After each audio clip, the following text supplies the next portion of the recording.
Hi. When Bob first contacted me about doing this video, I had to ask myself, why me? And then I realized it was a conspiracy. He just wants me to reveal my trade secrets as to how I landed the dream job and in actuality, the dream life. My name is Rory Newcomb, and I work at the American School of Bombay. I am an IB biology teacher, and next year I'll be starting in the role of ed tech coach. I've been overseas now for 14 years. I started my journey in Venezuela, then went to Shanghai, then Estonia, and now I live in glorious India. So against my better judgment, I'm going to share 3 things with you that I live by that have helped me to stay on this amazing adventure that I've been on for the past 14 years. The first thing is, if you get the chance to sit it out or dance, I hope you dance. In fact, dance every time. Don't question it. This was the song that came out, I guess it was back in maybe 2000 by Leanne Womack, and it was the one thing that I listened to that told me that I needed to go overseas. And I haven't looked back since. And every time a hard decision comes up or an opportunity puts itself in front of me, I have to ask myself, what are you going to do? Are you going to take the risk? You could fail. You could embarrass yourself. There's all of these different things that come along with it. But the reality is that if you don't do that, if you're not continually seeking out opportunities, creating your own opportunities, and on a continuous growth curve, then what's the point, really? So if my learning curve isn't almost vertical, then I don't feel satisfied. I think that it's important to surround yourself with people who are amazing in ways that you are not, and to put them in your lives in order to learn from them.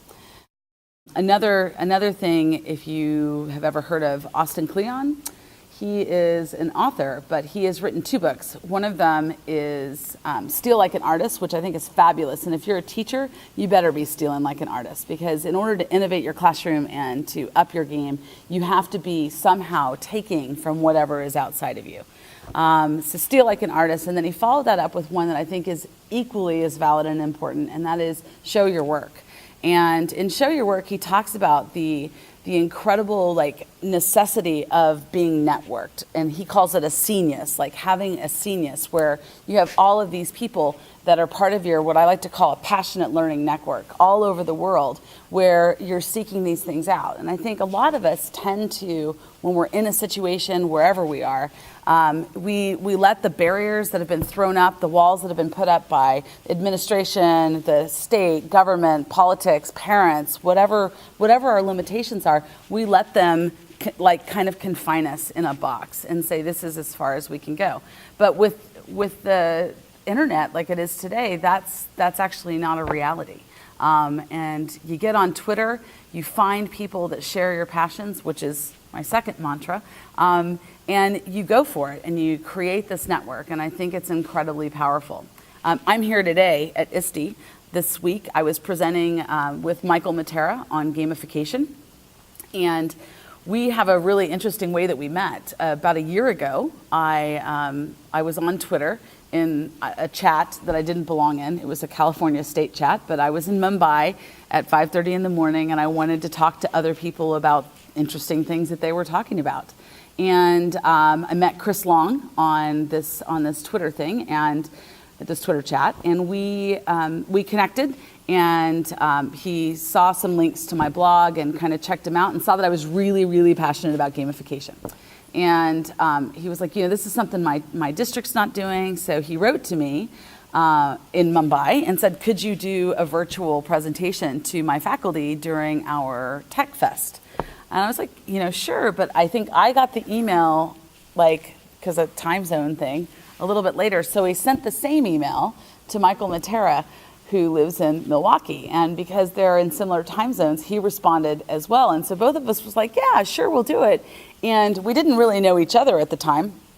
But Chris is like, all right, great. So I got these 2 gamification aficionados that love to talk about this. How can I harness this and bring it to my Tech Fest? So he asked if we would collaborate on a virtual presentation from Mumbai and Milwaukee simultaneously into this Tech Fest.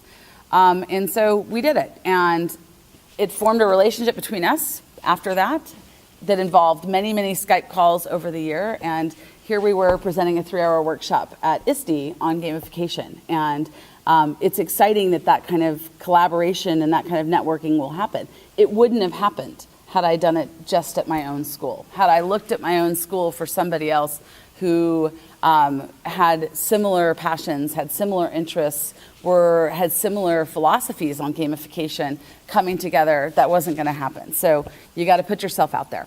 And that's the first thing.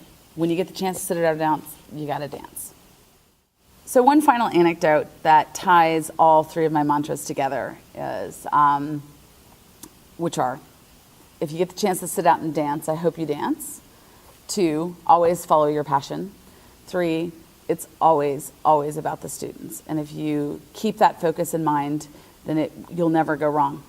And so back in December, we had final exams coming up quickly. And I posted on our Facebook group that the kids needed to start practicing the Quizlet card sets that we had and adding some on there if we were missing any or if there were any gaps in the vocabulary sets. And one of the students commented, well, what about QuizUp? And I was like, what is this QuizUp? So not wanting to look like I wasn't, relevant in pop culture here, I went ahead and downloaded it onto my iPhone and decided to test out the biology section on QuizUp and see how it goes. And 4 hours later, I found myself not wanting to go to bed. It was midnight. And I realized that they really had something here. It's a game, and I love gamification. It's one of my passions. But this game basically is just these quizzes that you can challenge people. There's just a few short questions each game, and they're multiple choice, and you challenge an opponent, and you can directly challenge somebody, or you can randomly challenge somebody around the world. And there's badges and rewards and levels and status and all of these other things that come along with playing this game. And I thought, this is fabulous.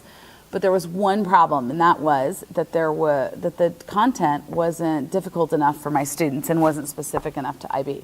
So what I ended up doing was contacting the developers in Iceland to see if there was any way I could contribute content, or maybe even have them create a different set, a different topic that could be just devoted to IB biology, because then I could get my kids to help write questions for it, and we could contribute the content that correlated with our syllabus and our curriculum.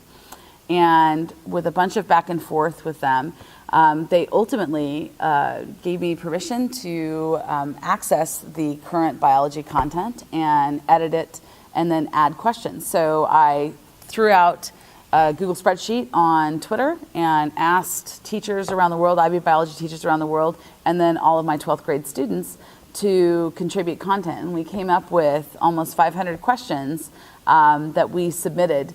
And within a couple weeks, it went live on QuizUp, and then I developed a class game around that where my kids were challenging each other each week. And you saw this crazy excitement around this idea of getting to play this mobile app game. But really what they were doing is practicing their vocabulary and getting ready for their exams without really even knowing it.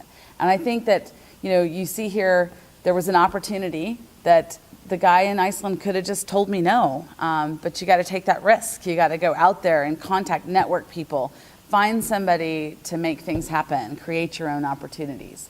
Follow your passion. I love gamification, and it was an easy path for me to take to immerse myself in trying to make this a reality. And at the end of the day, it was all for my students. And I think that's where we need to make sure we're focused on. And so if you're interested in going overseas, if you're interested in doing something beyond what you do right now, you got to go for it.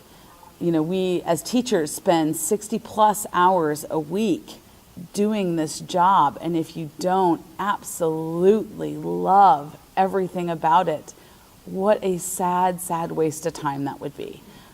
So do what you got to do, follow your passion, and make sure that you take opportunities when they come your way. And if not, make them.